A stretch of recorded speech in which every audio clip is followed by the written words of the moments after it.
Bonjour, Mme Périnet. Bonjour. Mme Périnet, vous avez fait une sorte de coup d'éclat, si on peut dire. Vous avez lancé une pétition en ligne pour, est-ce qu'on peut dire l'avenir du musée à Rimouski, ou comment vous décririez ça? Pour l'avenir du musée, oui, pourquoi pas, mais en fait, c'est une façon pour le musée d'avoir un feedback de la population, où on en est.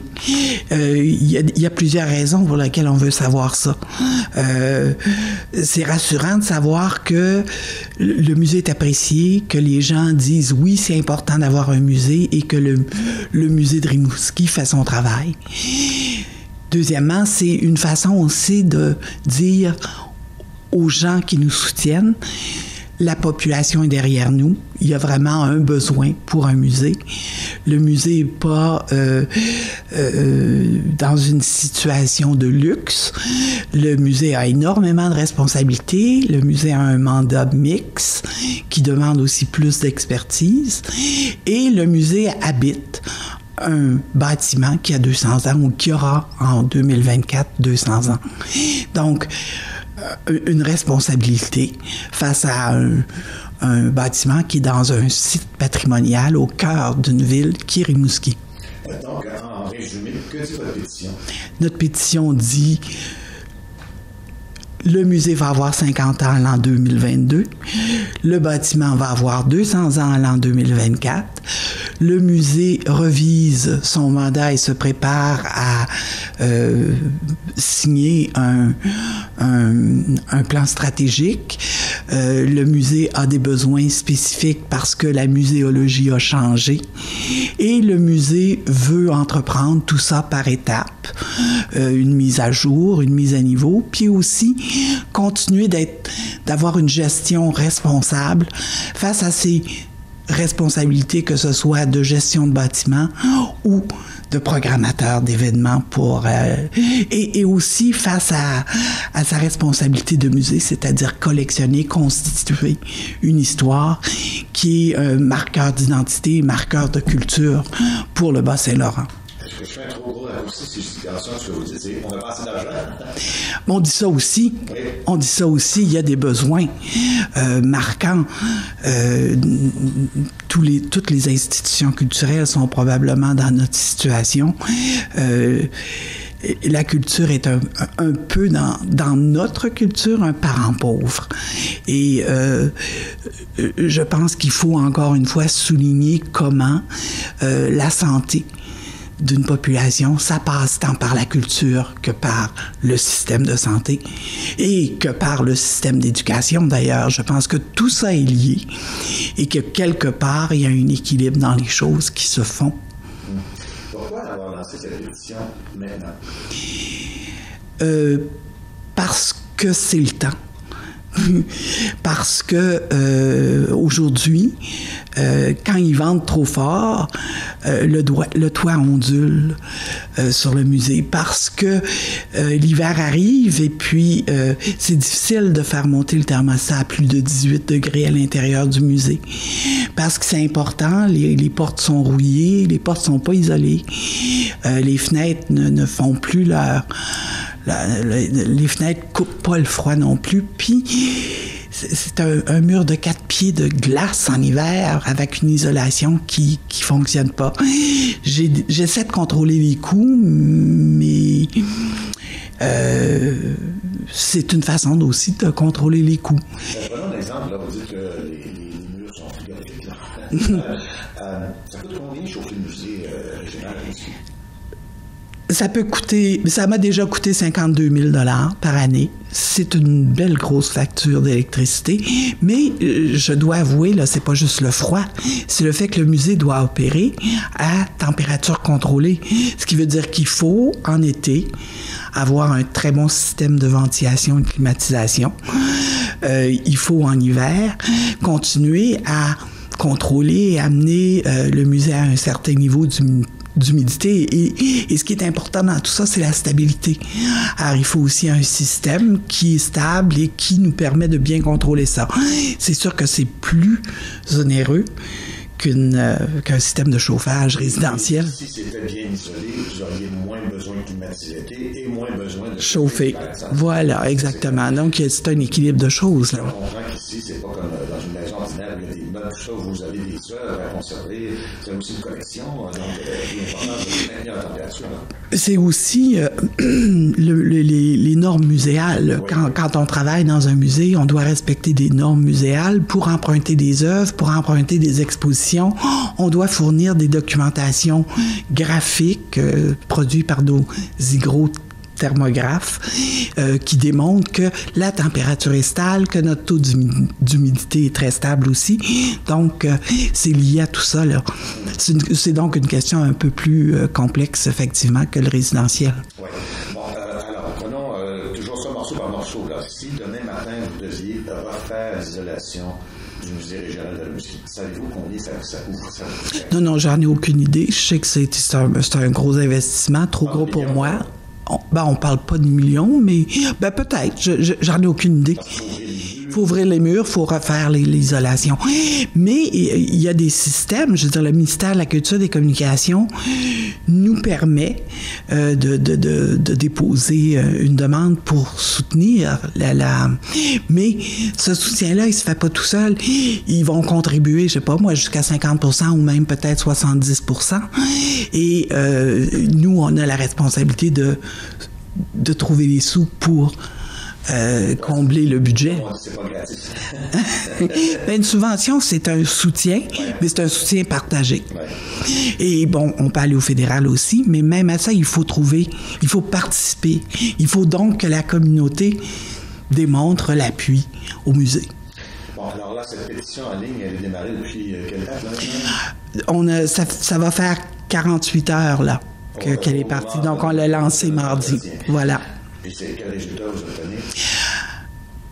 Aujourd'hui, on a 1366 noms recueillis lors de notre pétition. En 2 jours. C'est beaucoup. Moi, je suis satisfaite. Pour moi, c'est pas final. J'aimerais bien qu'on obtienne 5000 noms. Est-ce que c'est possible? J'espère. Je pense qu'on a un impact sur plusieurs niveaux de la population parce que dans nos programmes, dans nos activités, on s'attarde à cibler. On parle pas juste aux aînés, on parle pas juste aux jeunes, on parle à tout le monde. Et le principe premier de notre programmation, c'est aussi les partenariats. Parce qu'avec des partenariats, on travaille avec les gens, on partage les responsabilités, mais on partage aussi les contenus et on partage le savoir, les connaissances et l'expérience. Et je pense que c'est l'essentiel. Vous avez, par le passé, mené des campagnes de financement. Vous n'avez pas obtenu les résultats espérés. Qu'est-ce qui explique le décalage, selon vous, entre la première tentative, disons ça comme ça, puis ce qui se passe maintenant? Est-ce que c'est juste parce que les gens peuvent mettre la main dans leur poche que c'est populaire aujourd'hui? Ou comment vous expliquez ça? Je pense qu'il y a une habitude. C'est un peu un réflexe. On le voit quand il y a des catastrophes écologiques. Les gens répondent immédiatement. Donc, quand on pose des questions aux gens, les gens nous disent « ça a l'air d'aller au musée. » Oui, ça va, on travaille, puis on produit, mais on publicise pas le stress du fonctionnement. Ce qui est important, les gens nous disent « comme vous fonctionnez bien, ça va bien, vous n'avez pas besoin de nous. On va venir vous soutenir s'il y a urgence. » Et c'est cette notion de cause, d'urgence du moment. Et cette urgence du moment, je le comprends, c'est un peu un réflexe. Quelqu'un meurt, tout de suite, on se rencontre autour, puis on va l'aider. Alors, c'est vraiment une partie d'une culture qu'on a. Ce qu'il faut développer, moi, je crois, et c'est un travail sur lequel tout le Québec travaille, et tout le monde travaille là-dessus, c'est le développement d'une culture philanthropique. En ça, vous dites, mettez-vous des yeux qui dorment, c'est pas parce que le musée ne fait pas de bruit présentement qu'il n'y a pas de problème. Il y a toujours des besoins. Je reviens à une conversation qu'on a eue il y a un certain temps déjà, où vous aviez des projets pour le musée. Vous vouliez faire une aile à l'arrière, consacrer un étage complet, ou une aile à une exposition régionale. Est-ce que, comme on dit, avant de penser au cinéma, on pense à manger, hein? Est-ce que vous êtes justement dans cet état-là? Ces projets-là que vous aviez, ils sont sur la glace tant que vous n'aurez pas éteint le feu des réflexions du musée? Ça semble logique de faire ça comme ça, mais je pense pas que ce soit la meilleure logique. En discussion avec plusieurs... mais le musée relève aussi d'un conseil d'administration, on a du personnel, donc on parle avec tout le monde. Les décisions sont pas entérinées complètement maintenant. Par contre, ce qui est clair, c'est que les choses peuvent pas se faire. Là, on fait quelque chose, puis après ça, dans 10 ans, on fera d'autres choses. Il faut que tout soit pensé, une chose après l'autre, et il faut vraiment que... je pense qu'il faut mener tous les dossiers à la fois, parce qu'une action a des implications sur la suivante et sur la suivante. Donc, je dois vous dire que non, le projet n'est pas sur la glace, mais que sa forme est toujours en discussion. Les besoins sont toujours là. Nous, et c'est une priorité, organiser une exposition sur l'histoire régionale. C'est présentement une priorité du musée. C'est une priorité du musée aussi de créer un espace public dans le musée. La muséologie dans laquelle le musée a fonctionné, ça a été une muséologie de regard sur l'objet, de reconnaissance de l'importance de l'objet et d'une certaine autorité sur l'objet. Je pense que la muséologie a changé énormément dans les 30 dernières années et que ce besoin-là n'est pas reflété dans l'architecture actuelle. L'architecture a un rapport avec la façon dont on agit. Et c'est cette réflexion-là aussi qu'il faut avoir. Actuellement, le musée se bat pour trouver des lieux publics dans son propre musée pour avoir une rencontre avec les gens. Et la salle d'exposition, elle est très cube. Blanc, on rentre, on fait le tour, on sort, et puis tout à coup, il n'y a plus d'espace pour le public. Alors, c'est reconnaître le musée comme lieu d'expérience, comme lieu de rencontre, et c'est intéressant de voir comment l'espace urbain a changé. Et l'espace urbain a changé, on se rencontre plus au garage où c'est le barbier ou sur le parvis de l'église comme on le faisait avant. Et donc, il faut que le musée prenne le relais de... Exact. Le musée, entre autres, prend le relais de ce moyen de partage. Avez-vous des échéances pour ces projets-là, ou si là, ça devient moins défini à cause de tout ce qu'on vient de discuter là? Il y a plusieurs raisons qui nourrissent nos échéances. La première échéance, je pense, c'est vraiment d'assurer les bases de fonctionnement du musée. La deuxième, c'est vraiment de mettre en place cet espace public, ce lieu public. C'est vraiment créer aussi cette exposition d'histoire régionale. C'est vraiment aussi consolider les réserves. C'est plusieurs projets. Le musée mène de face plusieurs projets. Nos réserves, ils sont présentement des réserves temporaires, mais on a besoin d'un réel espace de réserve. Et moi, j'espère que d'ici 5 ans, ce sera fait. Parce que c'est une des priorités. J'espère aussi que d'ici 3 ans, on aura une exposition permanente sur l'histoire régionale. D'ici 3 ans, ou ça peut être 4 ans, mais c'est un projet très, très sérieux, très rigoureux, à moyen terme, voilà. Là, dans la pétition, vous n'avez pas inscrit de chiffres. Pas du tout, parce que... Moi, si je suis au gouvernement, c'est quoi? Vous voulez quoi? Combien?